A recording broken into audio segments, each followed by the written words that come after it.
Or 2 more minutes before we get started.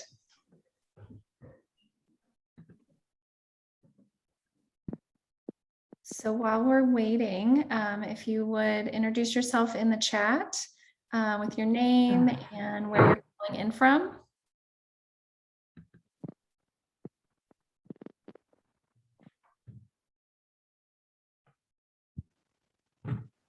Love to hear from you. And then we still have a few more people coming in. So I'll give them about 30 more seconds and then we'll do the official welcome. All right.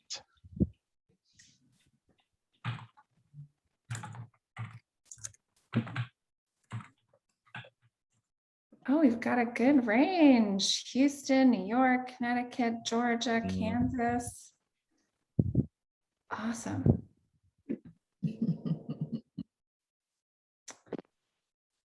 All right, well, we're going to go ahead and get started. Welcome, everyone. So good to see some familiar faces and some new faces. My name is Sarah McAllister. I'm the Associate Director here for Career and Professional Development in the Office of Alumni Relations. And we are so excited to have you here. I'm also going to introduce Nicole Bush. She is our Director for Career and Professional Development. She is our tech person for the day. So if you have any questions or technical difficulties, please just message her directly. Before I introduce August, our speaker, I want to do 2 or 3. I don't think there's any more space. Housekeeping. I'll call. Nicole, can you make sure everyone's I'm sure it's the same thing. Yep.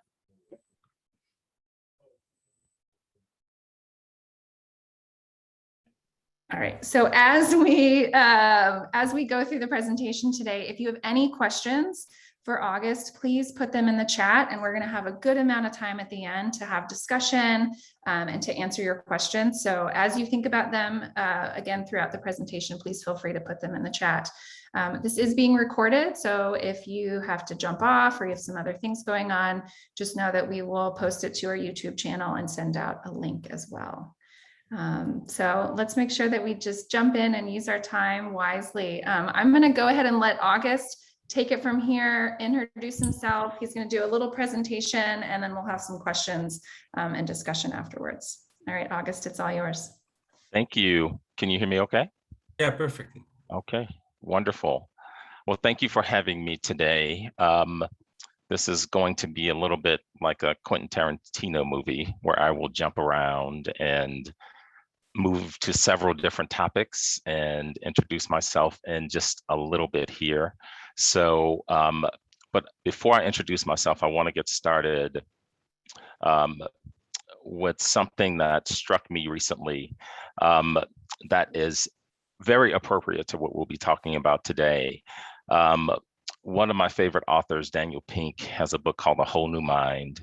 And it's all about how right-brainers will rule the future. So he's talking about creators and empathizers and pattern recognizers and meaning makers.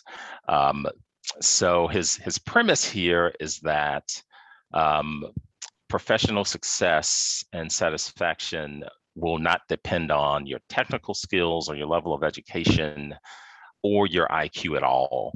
It will depend on your ability to master 6 key areas, which include design, story, symphony, empathy, play, and meaning. So all of those are softer skills that you don't expect to find when you're talking about consulting. But as COVID-19 has shown us over the past 1.5 years or so, the landscape of our workforce has changed dramatically, and that is very true in consulting.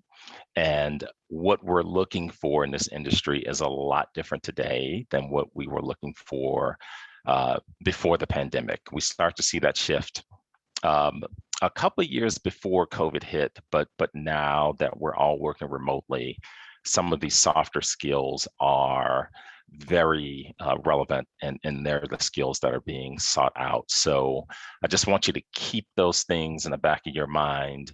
And also that this is a very important question. Not a homework assignment necessarily, but I want you to keep in the back of your mind what sets you apart. There is a war for talent today. We are seeing the largest talent pool of candidates that I have ever seen in more than 20 years of doing this.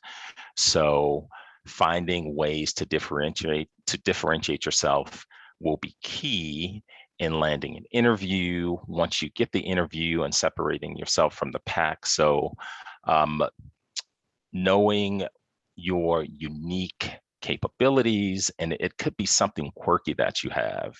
So we're going to talk about how you can use that to your advantage today. So think about those unique skills that you have and those unique personal skills, personal qualities that you have. So this is our agenda for the day. It's scary that I sort of think like this. My thoughts are all over the place, which gives me a leg up in the role that I play at my company.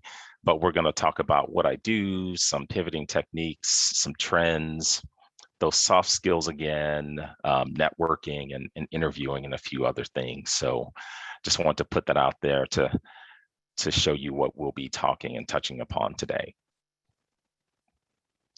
So here's a little bit about me. I see my buddy Kelly Venable Carroll on the call. This is me as a freshman at Tulane in Patterson Hall. And Kelly and I were met there actually when we were freshmen. So, and this is a little bit about me. I have 2 degrees from Tulane. So I'm a huge advocate of the school, and I love our football team anyway. So that's all I'll say about that. And I have about 20 years of consulting experience.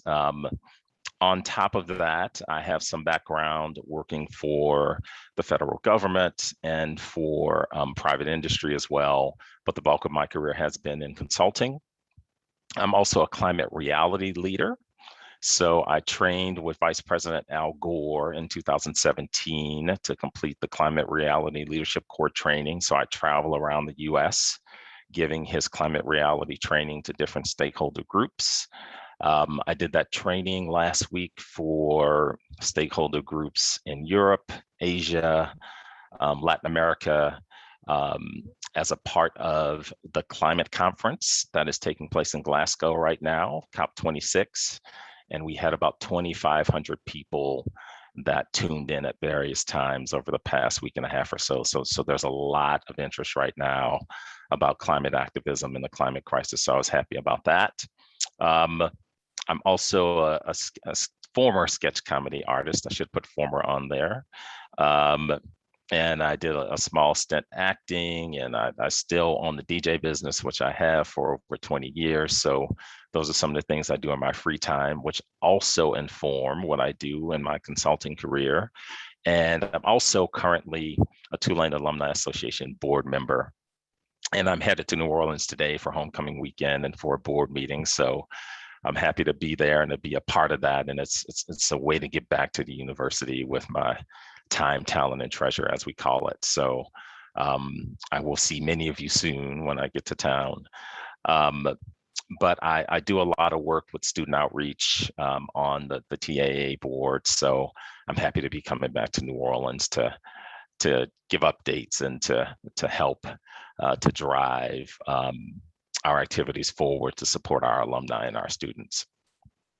So let's talk a little bit about what I do. I am currently the North American Regional Sustainability Lead at my company, ERM, or Environmental Resources Management.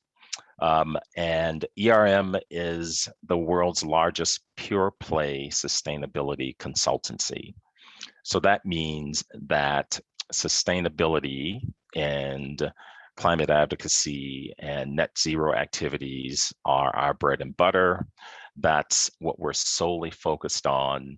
And as you can see here, we work with clients and leading organizations to shape a sustainable future. So, and we do that in 3 different ways: through our consulting operations, which it means with our clients. We do that through our internal operations. So we have a team of about 200 folks that make up our internal sustainability team, who are responsible for driving our net zero efforts internally.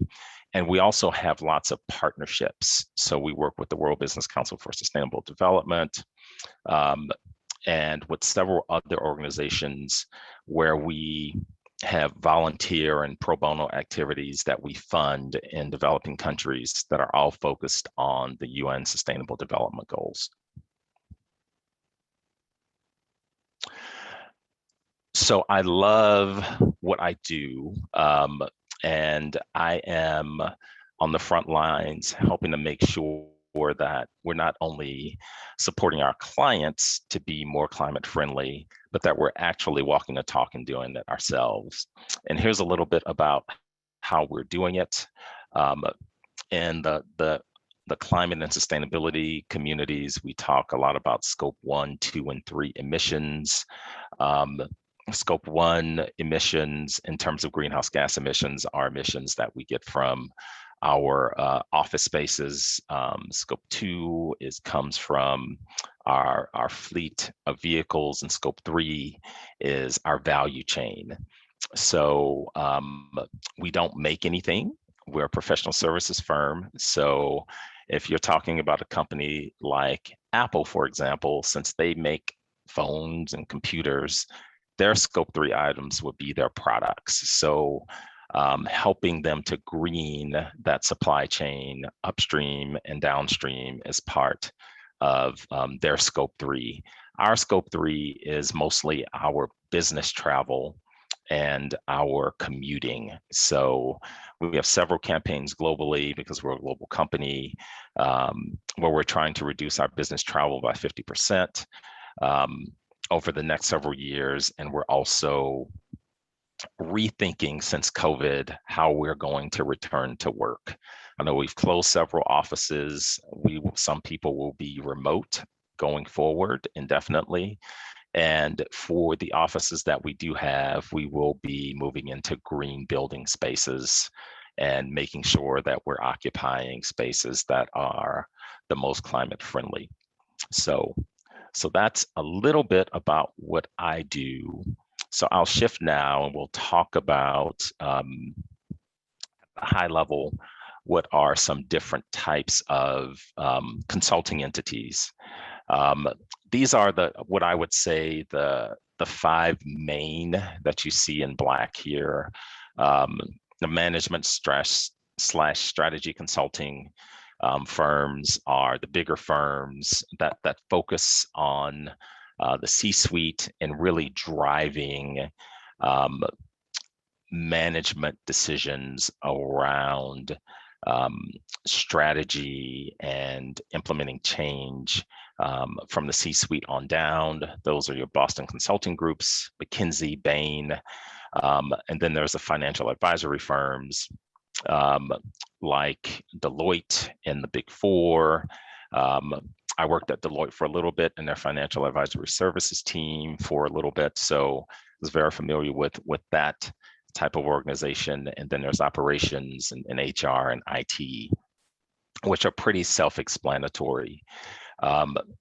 But my firm is actually a professional services firm that has elements of all of these. And I am very fortunate to work in a firm like ERM because no day is the same. So there's a variety of work that we do, and we work with a variety of clients, and it's hard to predict what you'll be doing from day to day, but I find that to be very exciting. So I think if you're looking to make a shift and you want diversity and variety and to really have a way of charting your own path, I would encourage you to strongly consider professional services type firms. So this is a snapshot of what my career has been over the past 20 years. These are all of the places that I've worked. Seems like a lot. And probably 15 years ago, if you walked into an interview and you had this on your resume, they would probably think that you were the most scatterbrained and indecisive candidate that they had met. And that you did not have a long enough tenure anywhere to really show any kind of loyalty, or to really get cemented in any one area of expertise. Today, the landscape has shifted, and actually having a diversity of background and having exposure to a lot of different firms and organizations in the public and private sector is actually an advantage, because you'll need to be flexible if you're considering going into the field of consulting. The organizations that I have circled in green here are the consulting entities that I've worked for. Deloitte, as I mentioned, is more along the financial advisory services type of consulting firm. We'll talk about that in a little bit. I did not do well there. It was a pressure cooker environment for me. The work-life balance did not suit me at all. I had young children at the time, and I was working 70 to 80-hour weeks, which is what the job demanded. And I just joined Deloitte at the wrong time. Right out of college, it would have been perfect because there was a lot of travel involved. But as I was more settled, I made a transition, and it really didn't work for me. I learned a lot, but it really didn't work for me. But the other firms that you see here are all different types of professional services firms. ERM is my current firm, but I've worked at CDM Smith and URS and HNTB, which are all environmental, have some level of environmental services and infrastructure components to them. And we'll talk about those a little bit more too. But here is a snapshot of what that looks like for me. 12 job changes, 11 employers across different sectors, over 4 different states. And it's really taught me a lot about knowing how to navigate different organizations. And there's a lot of commonalities that I found throughout the years, which has really helped me in my career today. So let's talk about a few trends that I've been seeing, especially since COVID. As I mentioned, we're in the middle of the Great Resignation.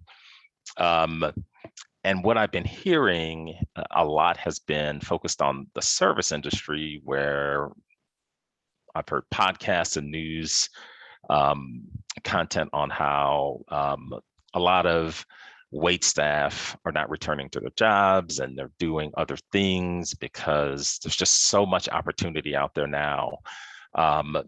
We're also seeing a large shift in the workforce across the board, especially in consulting. And as you see here in the US, some of the top categories that are growing are the ones you see here in management, business, creatives, STEM professionals, and all of those are positions and career moves that are consulting based as well. So at ERM, I have colleagues that have backgrounds in everything from wetlands management to English literature. And we support the same clients in a variety of different ways. So I just wanted to emphasize that if you are in one of these fields today, it is very transferable to the consulting world. And if you want to get into one of these fields, now is a time to make a pivot, because it's very easy to throw your name in the hat to make a transition. And a lot of the hands-on industries are still growing, but we're seeing a lot of those activities and occupations that require softer skills that are growing as well, which leads me to this. we're seeing inclusive leadership being sought out in the candidates that we're interviewing and the candidates that we seek. And this is also an impact from COVID. As you can see here, one of the top growing leadership capabilities that they're looking for is the ability to be supportive and caring. That seems very squishy. And from what you'd expect to see in a top tier consulting firm, but it's important because now that people are working from home, you are really seeing a lot more into people's lives in terms of transparency. I have clients who I used to meet in an office in California, and we would be dressed up, and it seemed like it was very transactional when we would meet. But now, since we're meeting remotely and they're on Zoom, I'm getting to meet their kids, their cat is running across the screen. I've had clients that have had to stop to calm crying children, and all of that's becoming more and more commonplace. So the interactions and relationships are, I think, becoming more transformational due to this remote working environment, which I find very refreshing. I can't wait to see people in person again, but based on the past year and a half, I think when I do get to see some of my clients in person again, that it will be more like a reunion of sorts as opposed to just a business transaction. So, so these softer skills and inclusive leadership are what we're looking for and what I see in several other firms as well. So let's talk a little bit more about those softer skills.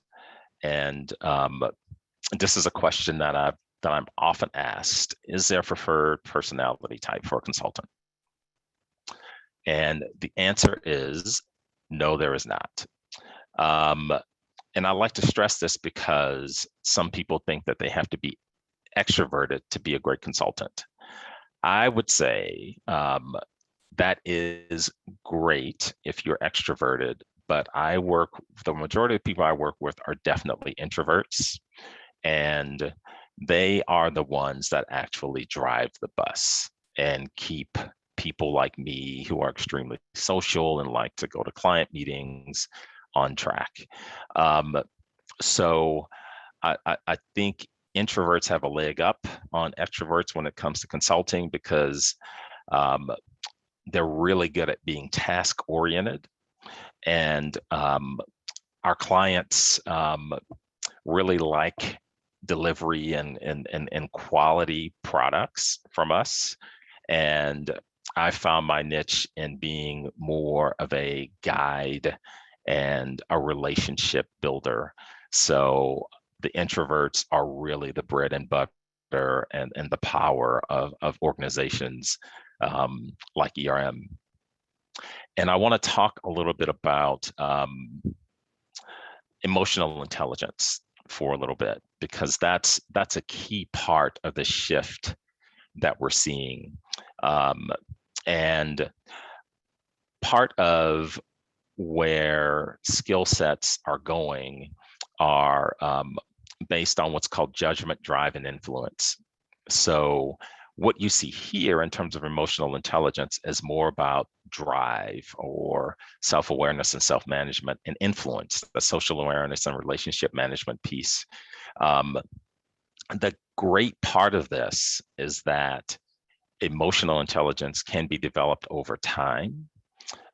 There's some studies that say things like IQ are pretty static and very set, but emotional intelligence is really driving the conversation about success right now.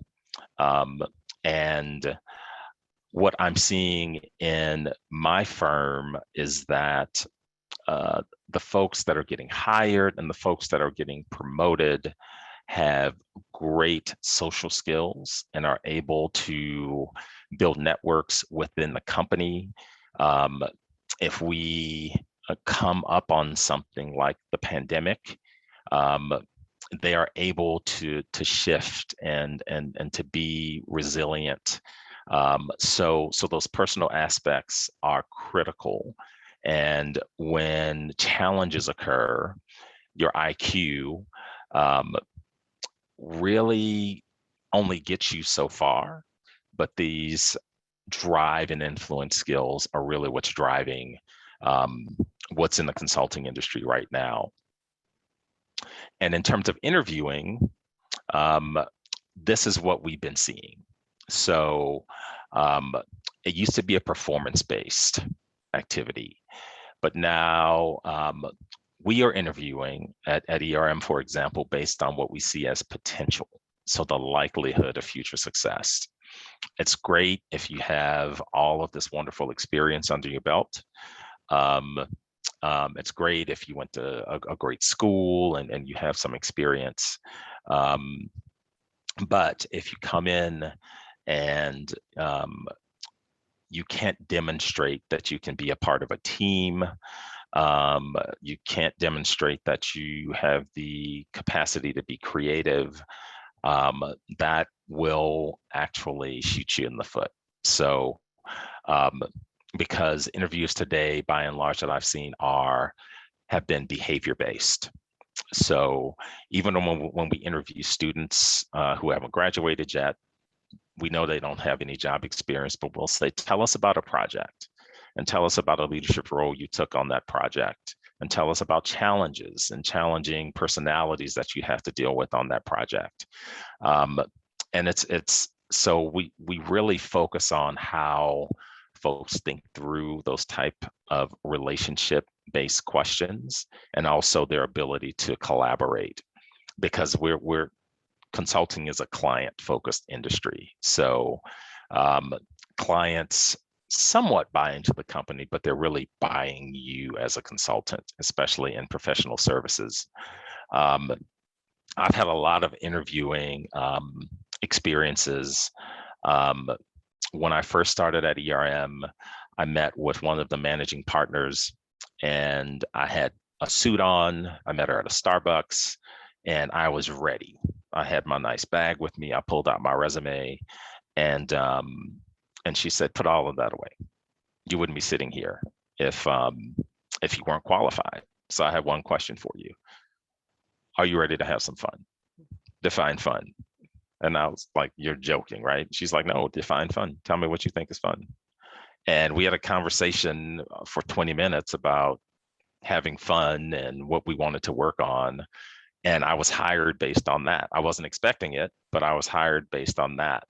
I also had an interview with a company, and I was meeting with one of the managers, and he pulled out a deck of Uno cards, and he said, "Sell me this deck of Uno cards. If you're going to be working in our sales team, I need you to sell me these cards." And I said, "Man, I'm not selling these cards. So yeah, I'll play with you." And he said, "Okay, that works too." He said, "I've never had that before." He said, "People usually start to sweat, and they're coming up with all of these crazy techniques." So yeah, so we played this game of Uno, and it turned out to be great. But on the other side, I mentioned Deloitte. When I showed up for that interview, it was very rigid, and I had someone meet me at 8 a.m. and they gave me a packet, and they said, "You have until 4 p.m. to work through this. Here are some resources for you. And when you finish, you can just leave and go home." And that was the assessment. That was the interview. My ability to work through those exercises that they gave me on paper. I've also had interviews where I was on a panel of people with managers so that they could gauge my ability to collaborate with the management team. And then I went for a second day and met with another panel of peers and potential direct reports to see how I would connect with those folks. So interviewing today has changed a lot in consulting, but it's very people-based. and it's very surprising. So I just want to share those examples with you to show some variety in terms of what consulting firms could be looking for. Networking is also a key item. And when I first started at ERM, which actually got me to the table to talk about fun, I started my career at CDM Smith here in Austin. And on the side, I was doing movie premieres for all of the biggest movies at the time, and we would do previews at the local theaters here. And we were screening Mean Girls, and one of my colleagues' daughters was crazy about that movie. So I invited them to the premiere and gave her daughter this packet of body glitter and mirrors and posters and everything, and didn't think anything of it. 5 years later, her name was Karen Baker. She called me and she said, "Hey, I'm working at ERM. It's a very entrepreneurial company. You seem like the right fit for this company. I remember how bubbly you were at these movie premieres, and it seems like you fit well in this environment. Would you be interested in coming in for an interview?" And that's how I got in the door at ERM, just by staying in contact with Karen. And it completely changed my career. And on the other side of that, when I was in Pittsburgh a few years ago at a training, there's a young lady who I saw at the corner of my eye, and she had noticed I was working for ERM, and she was sort of following me around. So, and she followed me around everywhere. And I was just like, this is just weird. So, so she came up to me and she said, "Hey, I interviewed with your company and I didn't get the job. I want you to get me a job." And we started talking, and we actually kept in touch over the course of a year, and she would check in monthly. She's like, "Hey, where's my job?" And I would say, "I don't have one yet." So, and she kept doing that. And about a year and a half ago, we had a position that came open, and she was so persistent. She was qualified. So I asked them to put her in the interview rotation, and she was the only candidate to interview virtually. She was working in Washington, D.C., doing training videos for the American Institute of Architects. And she wanted to come in and write sustainability reports for companies. So we interviewed her. She wowed everybody, and we ended up hiring her. But she kept on me for over a year. She emailed me. If there were news stories that she thought I was relevant, she would send those to me. She would send me articles and say, "Hey, I know you're doing this. You might think this is interesting," and it was. So it really put her at the front of the pack, and she was the first person I thought about when a position opened on my team. So politely stalking is encouraged. Just don't be creepy. And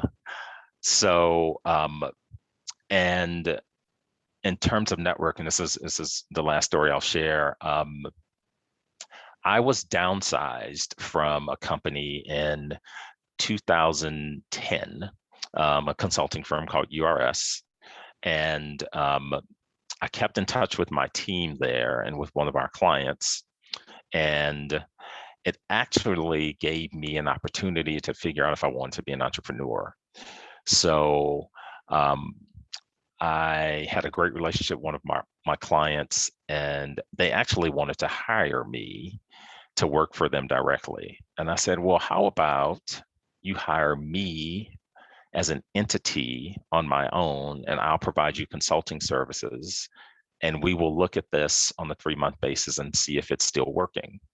So I was able to pivot into being an entrepreneur in environmental consulting for almost a year, and it was a great experience for me. So those relationships are critical in terms of maintaining them. So I can't emphasize that enough. Here's a few techniques that I would that I'll present to you. So transferable skills are something that not a lot of people think about. And as I started, I asked you to think about what makes you unique. And I think we overlook a lot of those things that we think aren't important, but they are. So when I first moved into the consulting field, I drew upon my skills in crisis management from being an RA for 3.5 years at Tulane, which is probably the best way to have a frontline view of crisis management. I worked for the federal government for several years, and I looked at how I had to navigate large programs.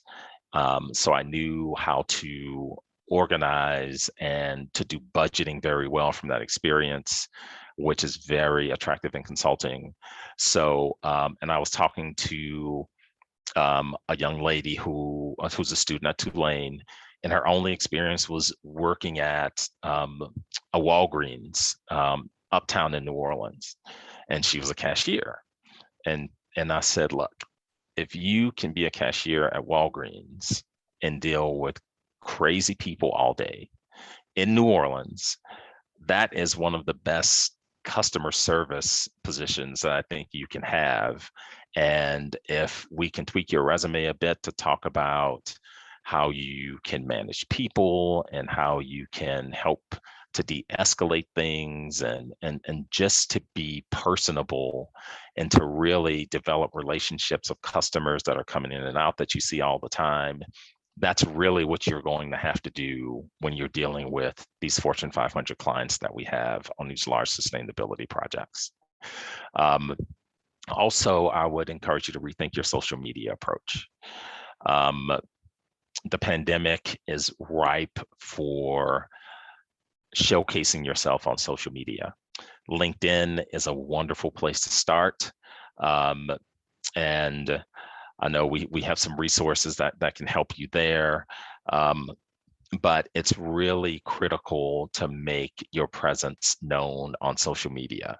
There are a lot of people in the talent pool right now. So if you can find a way to have some type of presence out there, people are looking at that. It's one of the first things that they look at. Also, virtual networking is key. I have people reach out to me all the time and they'll say, hey, my wife is a Tulane alum.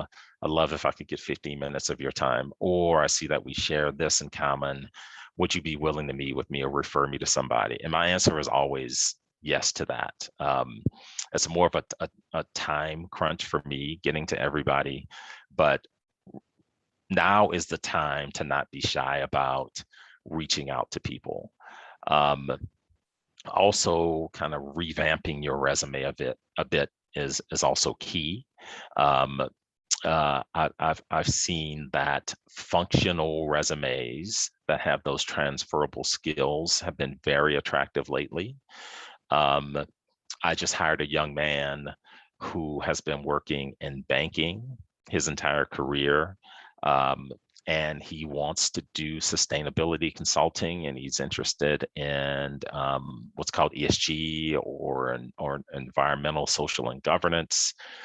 He took one class on that, loved it, but never got a chance to work in it.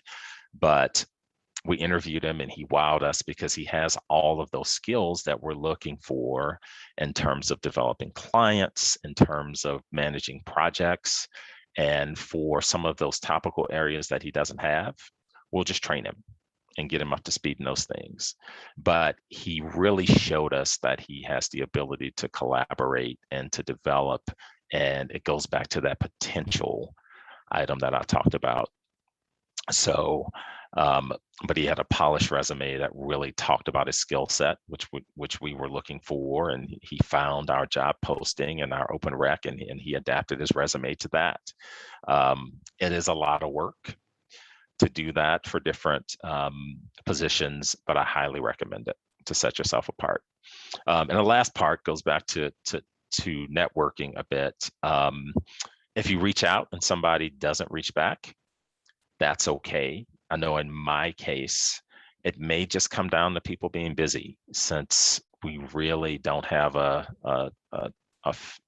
defined line between home and work in a lot of cases. So I would continue to reach out, and you'd be surprised that if you remind some of us that we are happy to get back to you and to set up that conversation, or to even direct you to folks that we know that can help you get your foot in the door, or do some informational interviewing for you. And lastly, I'll go back to where I started. What really sets you apart from others?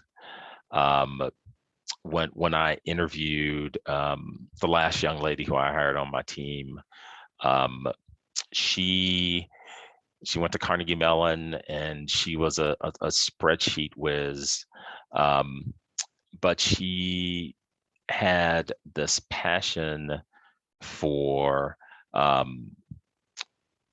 developing these project ideas and working with software tools in a way that I had never seen it before. And it was just something that I thought was incredible to help us to look at our projects in a different way.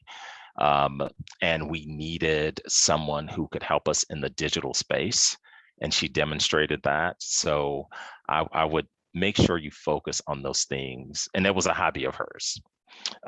So I'd encourage you to focus on those things that you may think are part of your hobby and your passion, but that's what we're really looking for in the consulting realm. So I will end it there and say thank you for having me today.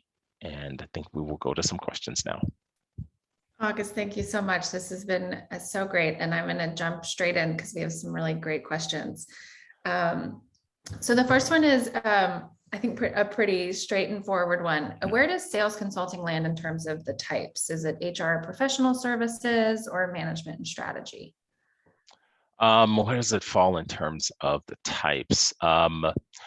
So I think that would fall mostly in management and strategy, but also in professional services a lot from what I've seen. We have what's called a seller-doer culture.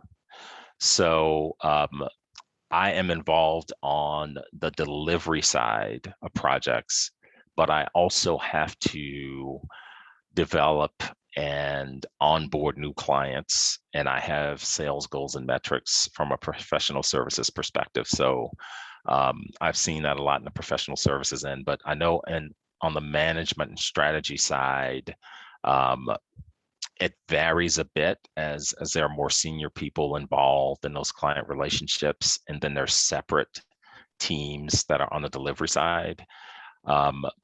In the professional services area, that's all a part of the job description, being a seller doer across several levels. But it's definitely more at the management strategy level.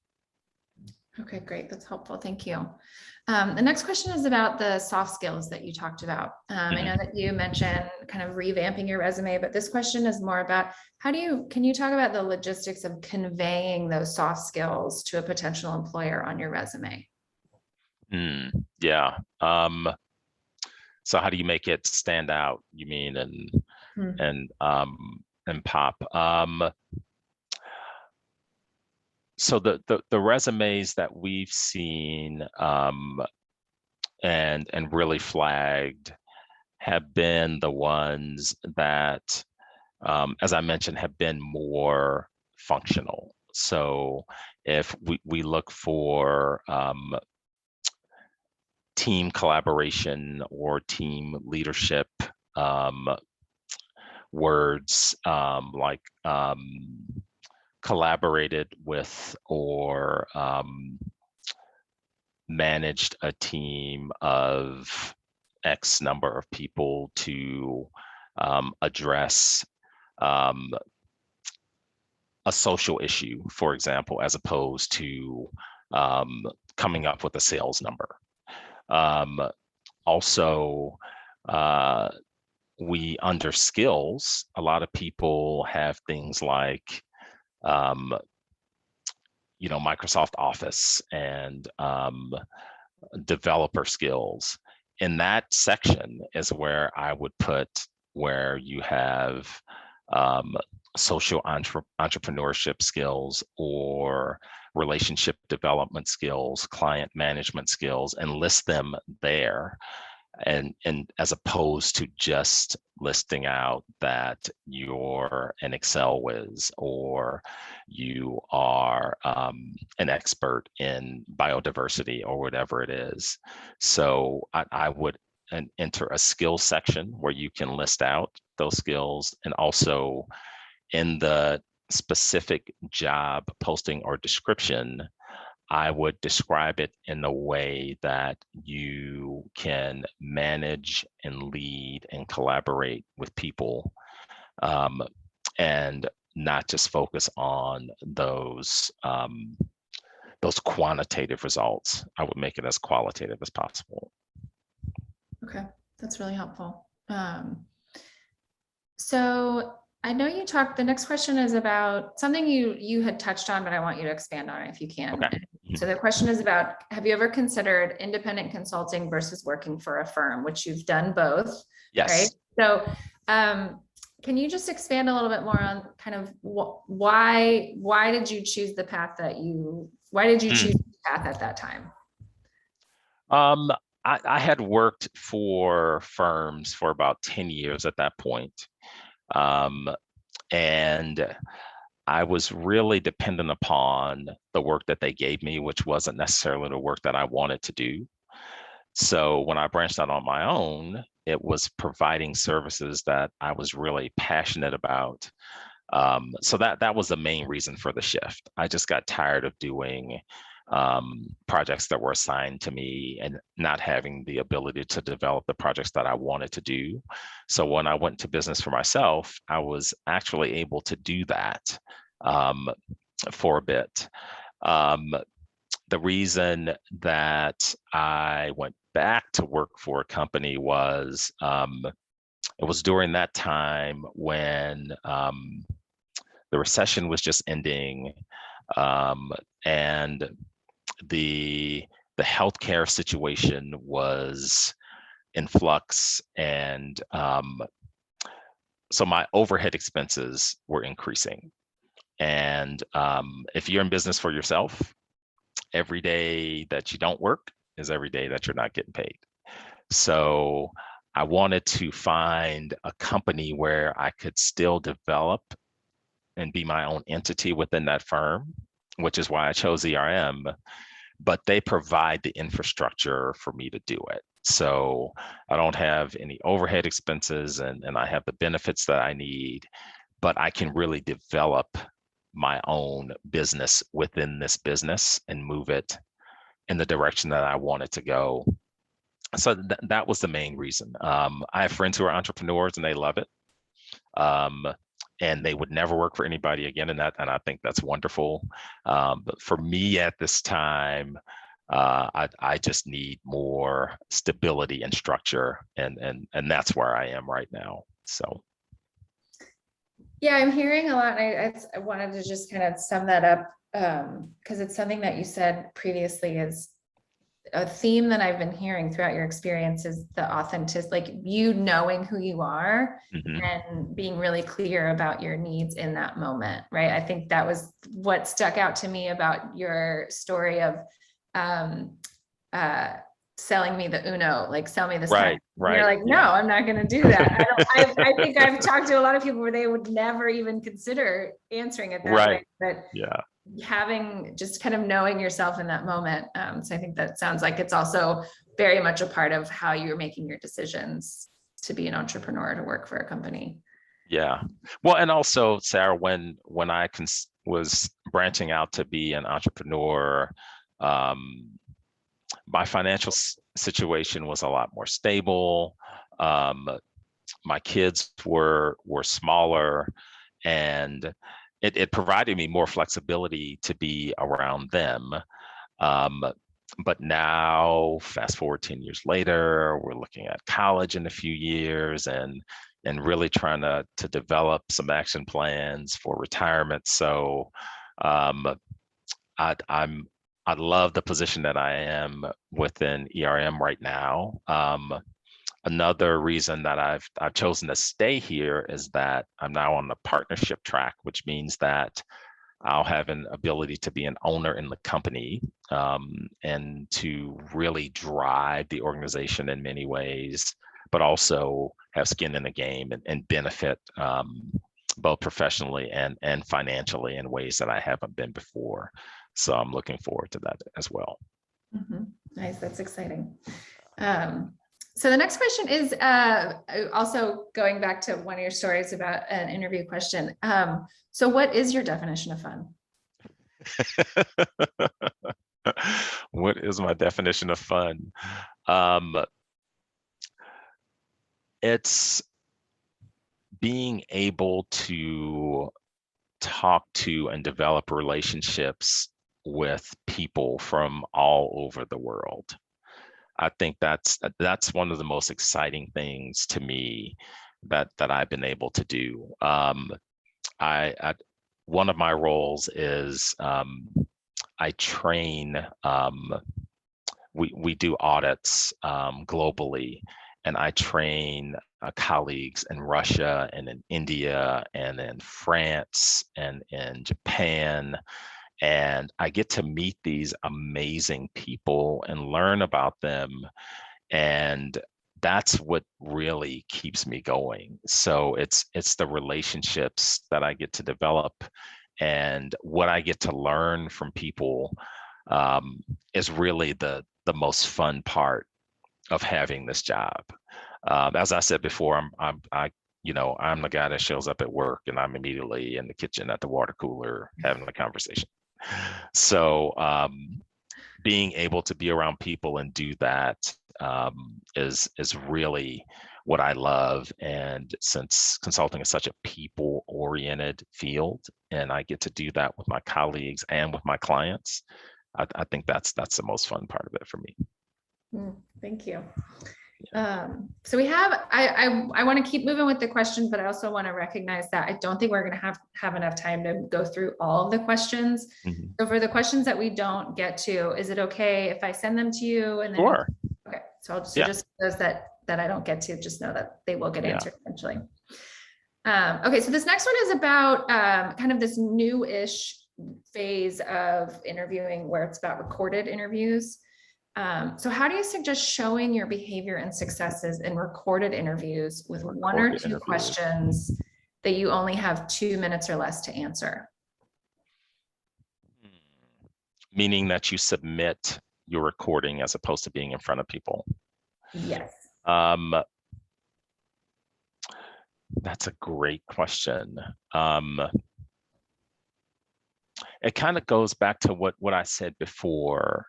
A lot of people just go straight to the question, and they just try to answer the question directly.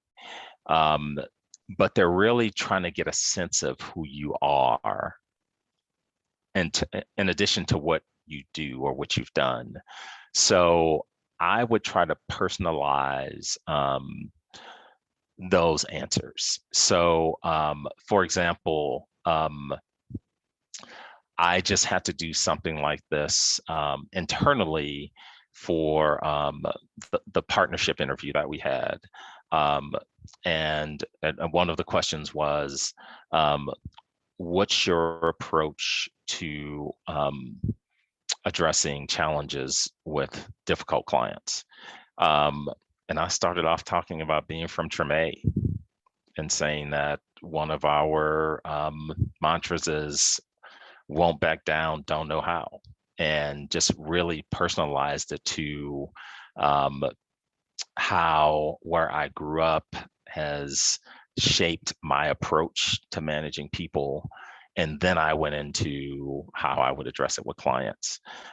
So I would just make sure that you're not just recording your answer, but that you are personalizing the answer and really showcasing a little bit about who you are in answering those questions, just to make them remember. And someone told me this a while ago, and I was at a job fair and I went up to a recruiter and I said, "Hey, do you like Betty Rubble?"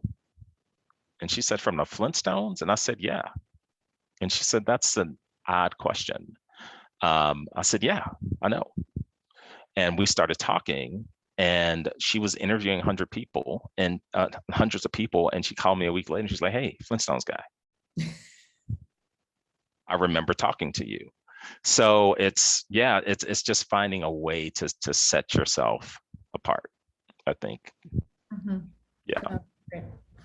So we're going to pivot to resumes. I know that you've seen a lot of those in your life, in your hiring roles. How important is the resume in today's environment? Can it take a more modern or creative presentation versus the typical template?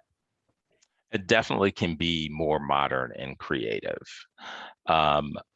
We see a lot of resumes that come across. And so what we have recruiters that will screen them for us. So there's actual people looking at them, but they will also send them to us. So I look for, like I said, team dynamics, the ability to be collaborative, and also if you have non-paid positions as well. Like if you're on a board or you're working for a volunteer organization and you have a leadership role or a task-oriented role there, that works too. But I cannot stress enough that the functional type is really the way to go. And there's a one-page format that I've seen where along the side, there's just some keywords about my interest. These are my skills. These are geographies that I've worked or lived, and they will list those things out as well. So I think, the more, and consulting that is, the more creative and innovative you can be, I think the better, because we're actually looking at those resumes as opposed to scanning them into a database that's not recognizing characters. So, and consulting, I think that's definitely the way to go. Okay, no, that's great. I saw some thumbs up on that answer, so thank Yeah. you. So we've got 1 minute left. I do Yeah. just want to acknowledge to those that your questions haven't been addressed. I will send them to August and then get them to you. But this has been just a phenomenal conversation and information session. Thank you for your time. Do you have any kind of closing words that you'd like to end on? Well, yeah, so I think this is a great time to make that pivot. And if you're thinking that you're too far along in your career or you're too early in your career, I would say that it's the best time, whatever part of your career path you're on, because as I mentioned, with the pandemic has given us a gift in terms of being able to really sell yourself in ways that you haven't been able to before. But it also gives you the flexibility in terms of being able to work remotely. So you don't necessarily have to relocate now. So I think there's a lot of opportunity out there that I would encourage everyone to consider, and that it's very fluid and flexible. If you see a position advertised in Seattle, that doesn't necessarily mean you have to sit in Seattle.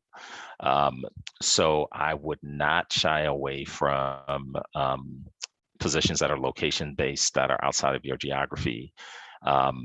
because I'm seeing that we're hiring folks from all over the country that are reporting to offices that are not where they live. So I would say be as bold as you would like to be, and branch out, and really firm up your LinkedIn profile, and start reaching out in terms of virtual networking. Awesome. And if people want to connect with you, is LinkedIn the best way? LinkedIn, email, my information is right here. My cell phone is there. People text me all the time, and I actually answer. So, but yeah, I would say that either through LinkedIn Messenger or emailing me directly would be great. Okay, great. Well, I want to make sure that you catch that flight to New Orleans. All right. Thank you so much, August, and thanks everyone for joining. Have a good day. You're welcome. Thank you, everyone. Bye.